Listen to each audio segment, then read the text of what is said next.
and welcome. We will be analyzing this article from ABA Banking Journal. It's titled, England's Secret Weapon, How a Bank Laid the Groundwork for the British Empire. And it's dated July 26th, 2019. And it shows a painting of the Dutch raid on the Medway in 1667. Okay. And it's by John Steele Gordon. And it reads, The Bank of England, the model for all subsequent central banks. Keep that in mind. The Bank of England is the model for all central banks today. Keep that in mind. The article continues. The Bank of England, the model for all subsequent central banks, was founded in 1694, but it did not come into existence in order to guard the money supply or to provide discipline for the banking system as a whole. Instead, it came into existence because of a series of naval disasters that revealed the deficiencies of the Royal Navy and the threat to the rapidly expanding English overseas commerce that it represented. In 1667, during the Second Anglo-Dutch War, King Charles II had been forced by lack of money to lay up most of the navy at Medway, near where the river Thames meets the sea. The Dutch, while peace negotiations were already underway, decided to attack. They took the fort guarding the Medway and then broke the massive chain that had been placed across the river. 15 English ships were destroyed, either by being captured or by being scuttled in a vain attempt to bottle up the Dutch fleet. 3 more English ships were then burned, and the largest of them all, HMS Royal Charles, was towed back to the Netherlands in triumph. Wow, that's pretty epic. They towed that ship back to the Netherlands in triumph, like their trophy. Okay, the article continues. It was the greatest defeat in the long history of the Royal Navy. In 1690, the French badly defeated a combined Anglo-Dutch fleet at the Battle of Beachy Head, and for a while had naval superiority in the Channel. Worse was to come. On June 17, 1693, a huge English fleet of 400 merchant ships, headed for the Mediterranean, was attacked by the French off the southwest coast of Portugal. The small Royal Navy escort tried its best, but almost 100 ships were captured by the French, and the rest driven into Spanish ports. The financial loss was over £1 million, a vast sum at the end of the 17th century, and a major financial panic ensued. I don't have the calculator to calculate what £1 million in the 1600s would be worth today, but I imagine it's in the billions. If someone finds out, if someone Googles it, please comment below. Okay, the article continues. Clearly, the Royal Navy needed to be both enlarged and better funded in order to ensure the success of both England's political objectives and its mercantile interests. But how to find the money? Kings had long had very poor credit ratings and so were charged very high interest rates. King William III had found it impossible to raise the £1.2 million needed. Can you imagine that? Let's pause here. Kings had long had very poor credit ratings, and so they were charged very high interest rates. To think like that kings essentially overspend. They would overspend, and they weren't trusted with the money that they would borrow because they would overspend. Kings would.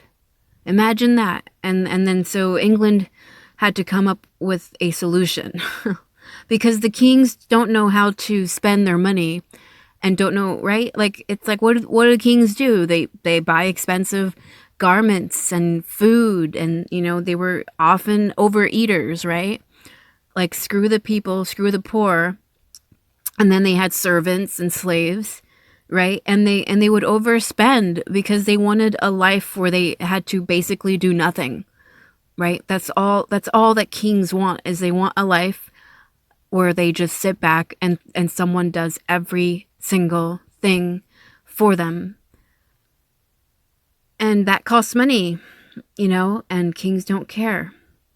So it's funny that the inception of the banking system was essentially the result of greedy kings, gluttonous kings, royal systems, royal empires, who don't know how to spend money and don't know how to care about their kingdoms enough to regulate their own spending. Anyway, all right, getting back to the article. As people were unwilling to lend to the government, see that? As people were unwilling to lend to the government, like, and with good cause, with good reason. Okay, it was decided to get subscribers to the loan by making them shareholders in a corporation called the Governor and the Company of the Bank of England. To me, this is no solution. It's no solution, but to them, to insane people, insane, greedy, royal people, it makes total sense that this is a solution. Okay, the article continues. It would then lend the money to the government at 8%, taking government bonds in exchange. These bonds could be sold to the public, raising additional funds. In addition, the corporation was put in charge of the government's balances and was allowed to issue banknotes, the only limited liability corporation allowed to do so. That's a key point there too. The only LLC allowed to do so. The article continues. The new corporation raised the £1.2 million in just 12 days. Half of that money was used to rebuild the Navy, which soon became the largest in the world. It would remain the largest for more than 2 centuries, as Britain's commercial interests and empire spread around the globe. I'm going to read that again, yo. The new corporation raised the £1.2 million in just 12 days. That's how effective it was. And I mean, that's the inception of corporations today. This is the beginning of the banking systems as we know them. And it's also the merging of the banking system and corporations in order to fund governments. Okay, continuing. Half of that money was used to rebuild the Navy, which soon became the largest in the world. So there's another point, that half of the £1.2 million was used to rebuild the Navy, rebuild the armed forces that Britain needed at the time. So, in other words, half of that money that the corporation raised was used to kill people. It was used to fund war. It was used to fund the genocide and the capture and the colonization of territories for the royal family. And it continues. It would remain the largest for more than 2 centuries as Britain's commercial interest and empire spread around the globe. So for 2 centuries, it remained the largest in the world. It's like because Britain couldn't fight, right? Because they kept losing against the French and the Spanish, they had to work smarter, not harder, essentially, right? That this is them working smarter, not harder. And it's exactly what corporations and banks do today. They don't actually work. They just move numbers around and they move strategies around to generate the numbers and to increase the numbers, particularly the profit numbers. They don't actually work. They can't actually fight. They just fool you and fuck the world with greed and money and numbers.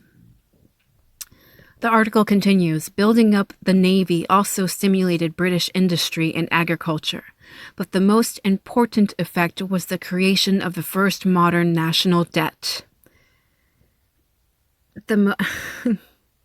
It's almost like the article presents it as like something grand and noble, but the most important effect was the creation of the first modern national debt.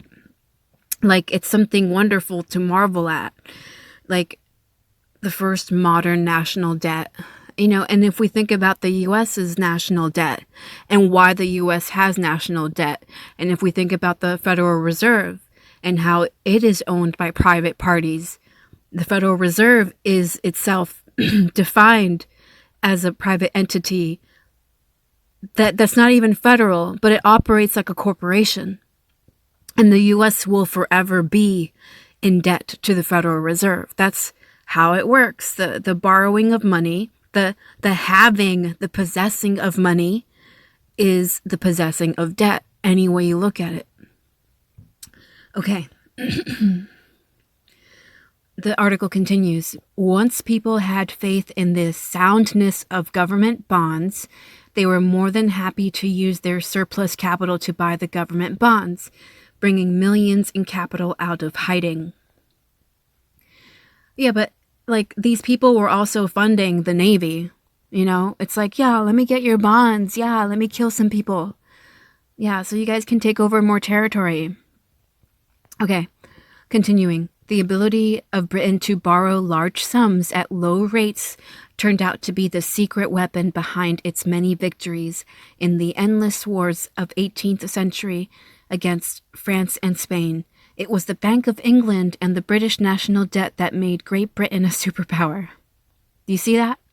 It was the Bank of England and the British national debt that made Great Britain a superpower. Like it was a corporation and a very terrible thing called the British national debt that actually gave Great Britain the status of being a superpower. Like, yay. Look at what you accomplished. Because you guys wanted to go into other territories and accumulate and hoard other territories, and you couldn't fight and you were defeated, you came up with a rather corrupt system of banking that is the reason, it is the birthplace of all corrupt banking in the world today. And on top of that, you created the first national debt, which is also what the U.S. has, and many other Western nations have, a national debt. This is just stupid. Like, they didn't accomplish anything. It was just, like, the kings are greedy. They don't know how to spend money. They're hoarders. They're gluttonous. And so screw the people, screw the nation.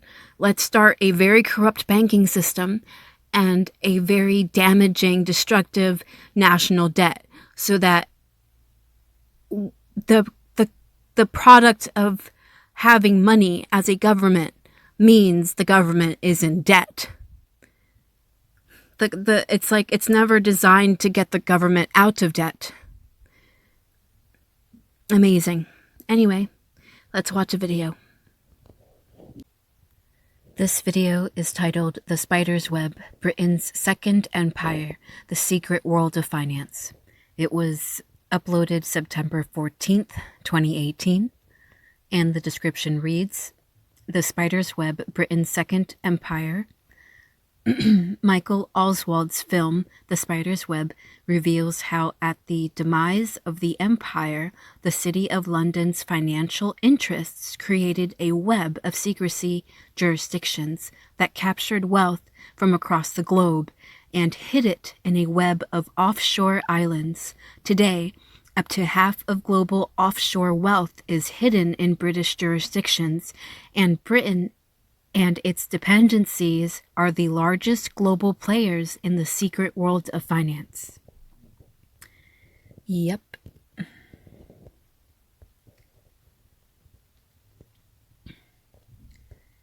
It reads, the film you are about to see was entirely self-funded at a budget of £4,000.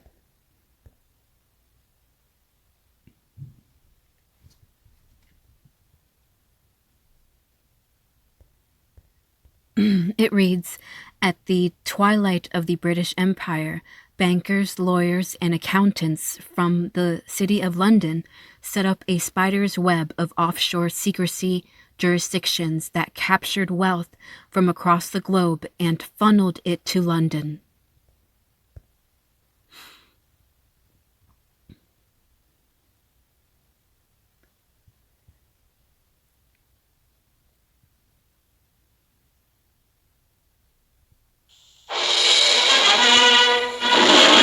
The British soldier. All around the globe you'll find him, from Gibraltar to Hong Kong. Everywhere he stands against the threatening years, staunch symbol of our common will to order.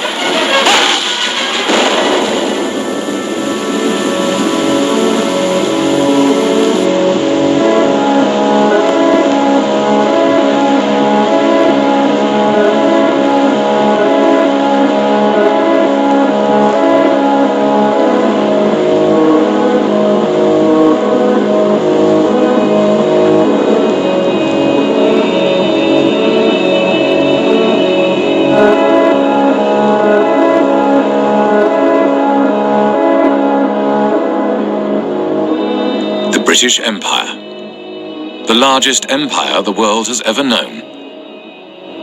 For over 300 years, Britain ruled, its armies conquered, and its bankers proclaimed the might of its currency. But one day it all began to fall apart. One by one, countries declared their independence from Britain, and no amount of force could reverse the tide. As British elites saw their wealth, privileges, and empire disintegrate, they began to search for a new role in a changing world. And why didn't people want to be under British rule? Like, because they sucked, because they were tyrants. People wanted their freedom. And sadly, people never got it because, again, banks are still circulating. They are still interconnected, and they still lead back to the Bank of England. Found one in finance. This is a film about how Britain transformed from a colonial power to a modern financial power, and how this transformation has shaped the world we live in.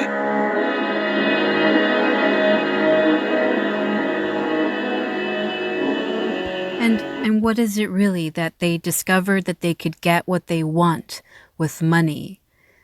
Not with force or violence, but with money. Because with money they could buy as much force and violence as they wanted. They could buy as many naval ships as they wanted. They could recruit as many men as they wanted with money.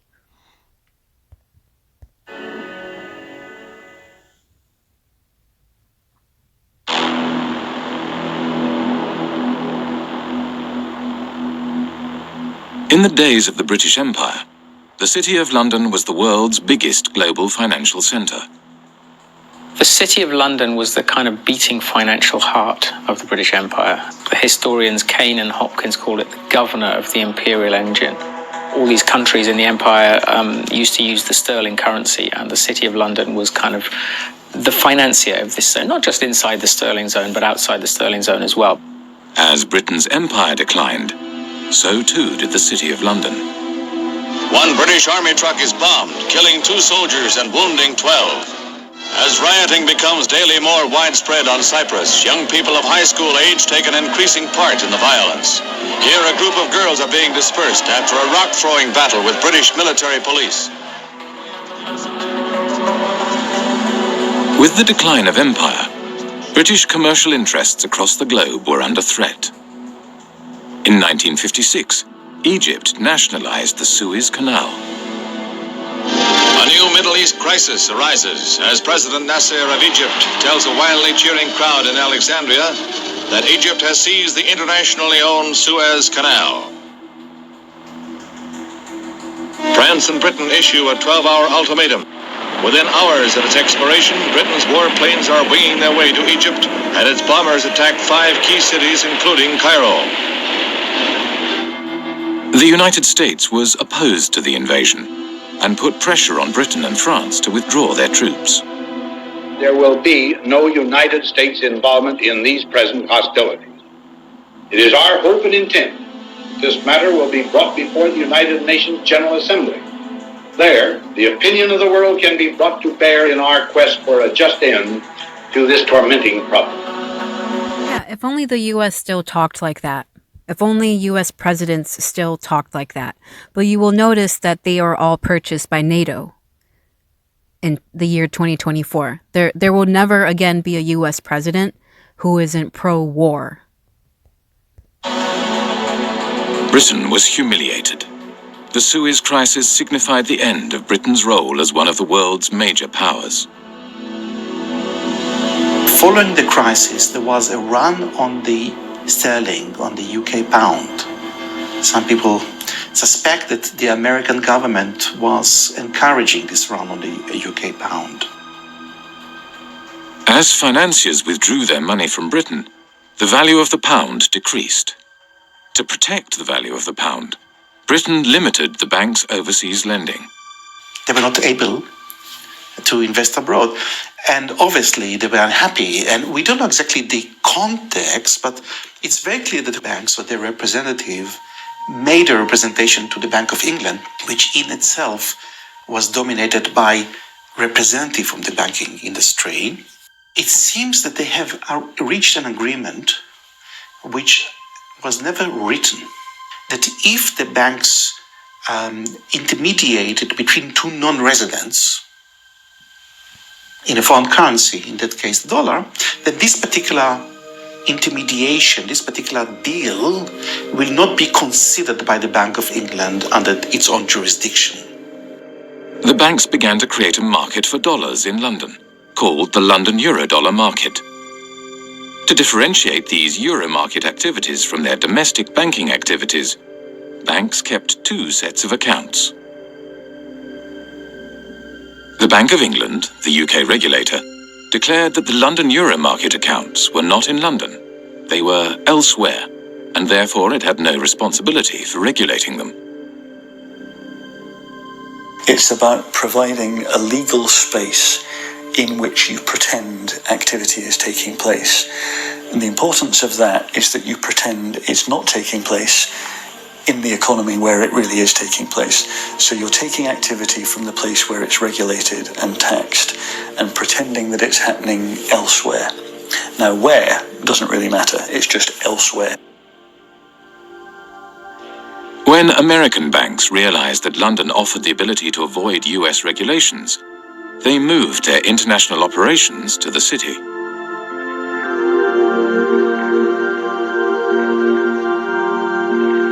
Around the same time as American banks were moving their international operations to London, another new kind of financial space began to emerge, far away from London, in Britain's overseas jurisdictions, the last remnants of empire.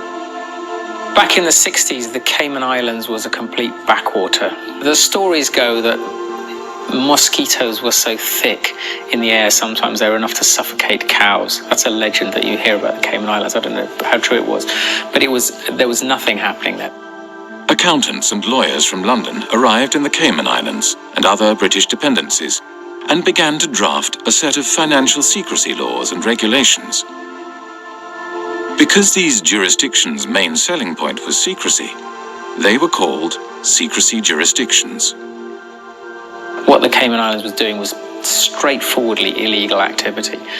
Drugs money was coming in huge quantities, tax evasion, whatever you wanted, you could have it. And you might hear about the Cayman Islands in jokes and in memes today, that pretty much everybody in pop culture understands that people do a lot of banking in the Cayman Islands to avoid a lot of taxes and to protect their profits more effectively than they can in the US and in Western countries. But that's the origin. Like, it's legit. Now, think of it this way. What about the places we don't know about? We know about the Cayman Islands, but what about the private, secret jurisdictions we don't know about?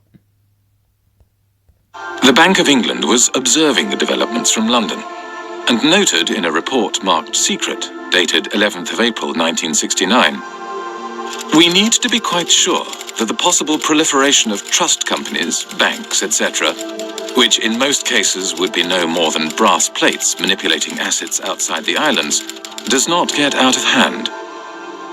There is, of course, no objection to their providing bolt holes for non-residents, but we need to be sure that in so doing, opportunities are not created for the transfer of UK capital to the non-sterling area outside UK rules." These small territories, the last remnants of the British Empire, which are still overseas territories today, they are still the last remnants of the British Empire. There are 14 of these overseas territories. 7 of them are bona fide tax havens, including the Cayman Islands, Bermuda, the British Virgin Islands. Some of the biggest tax havens in the world today are still British. With access to large amounts of offshore money, the euro market grew rapidly. By 1980, it had reached $500 billion. By 1988, $4.8 trillion. And by 1997, nearly 90% of all international loans were made through this market. The British Empire... By 1997, 90% of international loans were made through this British secrecy, private jurisdictions.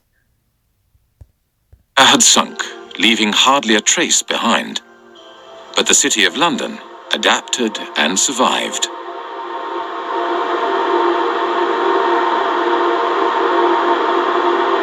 The City of London, London's financial district, is a peculiar place. It has been called a city within a city, a state within a state. It is run by an organisation called the City of London Corporation. And keep that in mind, and I really recommend that you look it up. Look up the Corporation of London. Look it up. There is the City of London, and then there's the Corporation of London. Very extremely corrupt. A private company that performs all the functions of a local council, with a private police force and private courts. Those of you who aren't from the UK, some of you even who are, might not be aware just how weird a thing the little City of London is within the big London. The City of London is a separate entity to the wider London, and it has its own head, the Lord Mayor, who's distinct from the Mayor, who runs the rest of London. Every November, the city stages the Lord Mayor's Show, the world's oldest civic procession.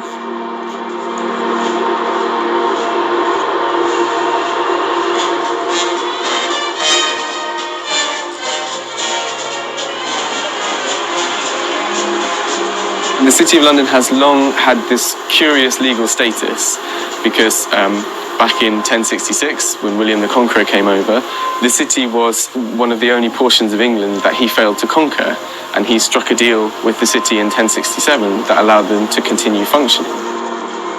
To this day, the City of London is exempt from numerous laws that govern the rest of Britain. Its political system derives from the Middle Ages. The city's electorate is dominated not by its residents, but by the private businesses operating within the city. See? It's not regulated by its citizens. People don't get voted in. The citizens don't have a say. It's the private interests, the billionaires and trillionaires that run the City of London, the small London, within the bigger London that everybody knows. Its Lord Mayor is selected by the heads of medieval guilds. Medieval guilds, people.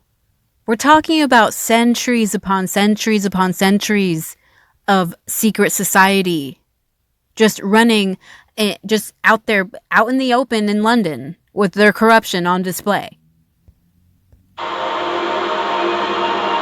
They have a representative in the House of Commons called the Remembrancer. Apart from the clerks of the court of the House of Commons, he's the only unelected person there. All other lobbyists have to stop, in the lobby. They're not allowed past the lobby. The City of London has a permanent representative in the House of Commons, whose role is to report back to the City of London Corporation and to lobby Parliament on behalf of the city. The Corporation of London, clearly, to lobby Parliament on behalf of the Corporation of London, to lobby Parliament, to go to the government and say, hey, we, the Corporation of London, will give you money if you do some things for us with the law. If you do us some favors. That's what lobbying is. It's giving money to politicians and local governments in order to get what you want out of the laws that they write on your behalf. It's a unique and interesting phenomenon that should have attracted many political scientists, political economists, and economists. But I don't know of anyone who has studied systematically the Corporation of London and its impact on policy or economic policy. So we can only surmise. Some people assume or surmise that the Corporation of London is extremely powerful and is able in one way or another to shape British policy, particularly in financial matters. Clement Attlee, the Prime Minister after the Second World War, had something to say about the City of London Corporation. He did, So over and over again, we have seen that there is in this country another power than that which has its seat at Westminster. The City of London, a convenient term for a collection of financial interests, is able to assert itself against the government of the country. Those who control money can pursue a policy at home and abroad, contrary. Just capture that statement for yourself. And this is still true today. This happens in the US today with other corporations. To that which has been decided by the people.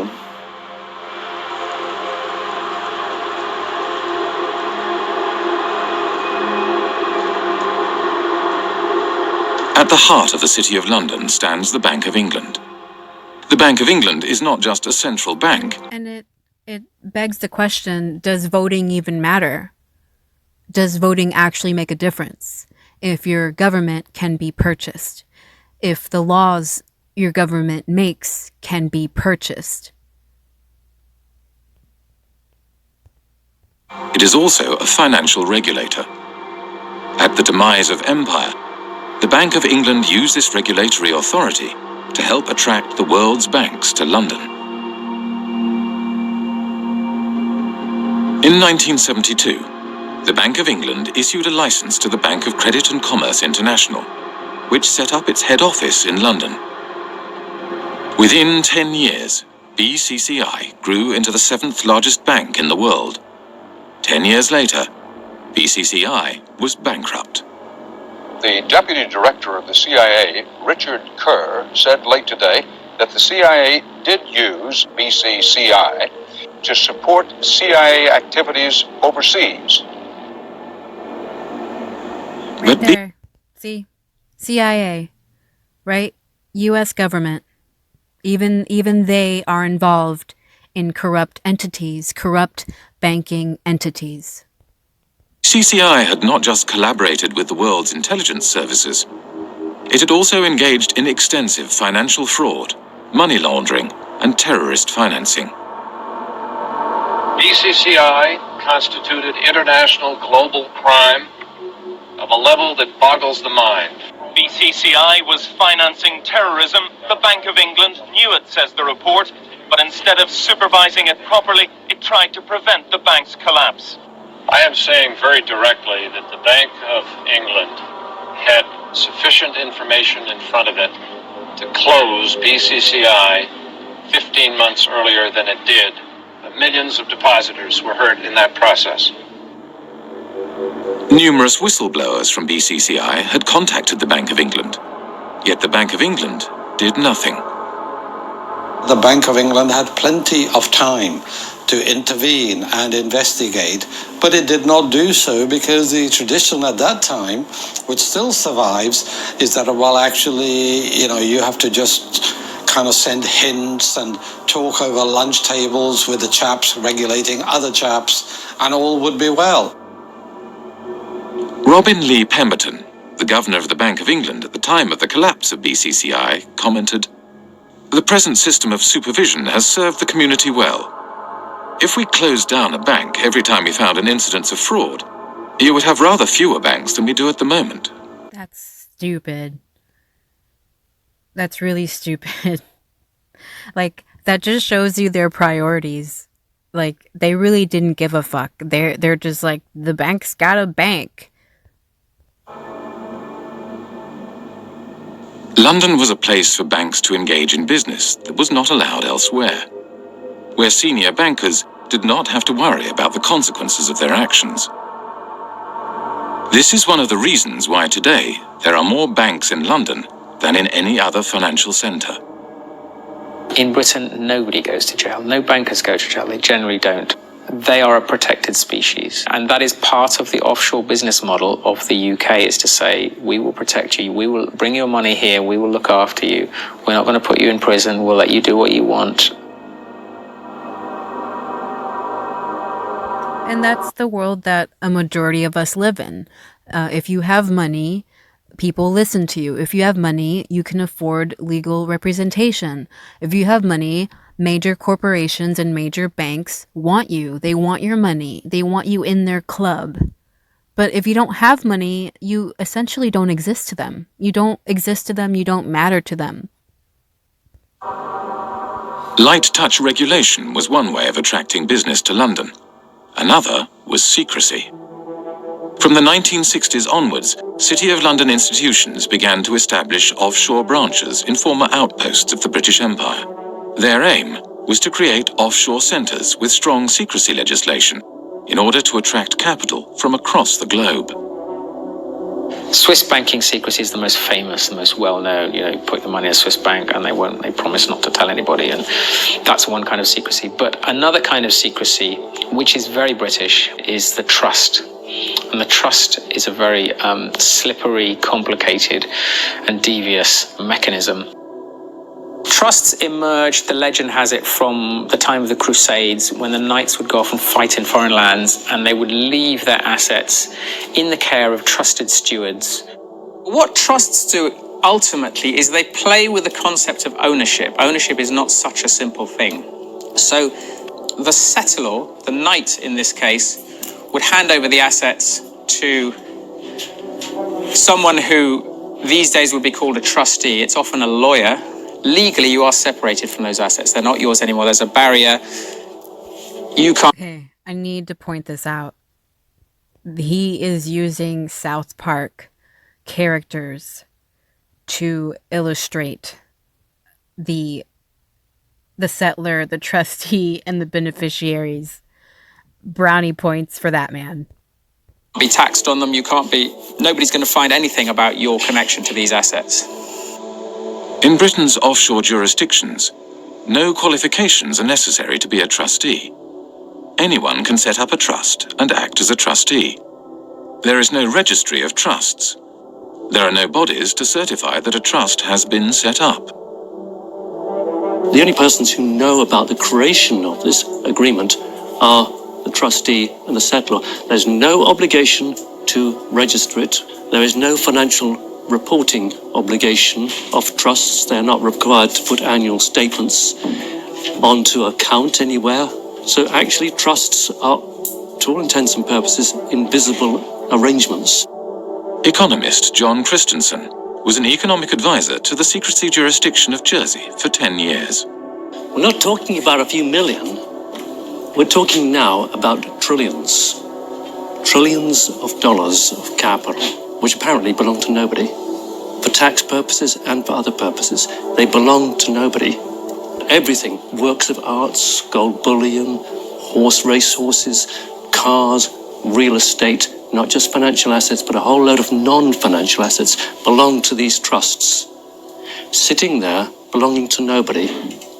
Now think that one through, because we are talking about maybe as much as $50 trillion of assets sitting offshore behind these instruments. Well, the Cayman Islands. And he's meaning like they can't be investigated because the trust has a settler and a trustee, and that's it. And they're not documented. Like they said, there's no list of trusts. I will leave the link to the video in the description below. I will do a part 2 tomorrow. But that's a lot. That's a lot of assets. That's a lot of capital that to anyone looking at it looks like it belongs to no one, but only the trustee and the settler know. Only the people that created the trust know who it belongs to, and they have that right under those secret jurisdictions, under the policy that is the trust. So there could be so much more going on behind the curtains with that money, with that amount of power. And that's a lot of money, trillions, with that amount of power, because money in 2024, money is power on this planet. The more you have, the more money you have, the more power you have. And all the Western governments know this. That's why they're all in constant competition to have the most money and to have the biggest defense, the US in particular. So again, like I said before, we know about the Cayman Islands, we know about the British territories, we know about the offshore banking that so many billionaires and trillionaires do. But what about the places on this planet that they don't talk about, that nobody knows about? And now we know at least that there are trillions of dollars in trusts that are untouchable. No one can touch them except the people who own the trusts, the people who control the trusts. And we as the public can't know who those people are. So I'm saying there's some dark shit going on. You best believe. Thank you for watching.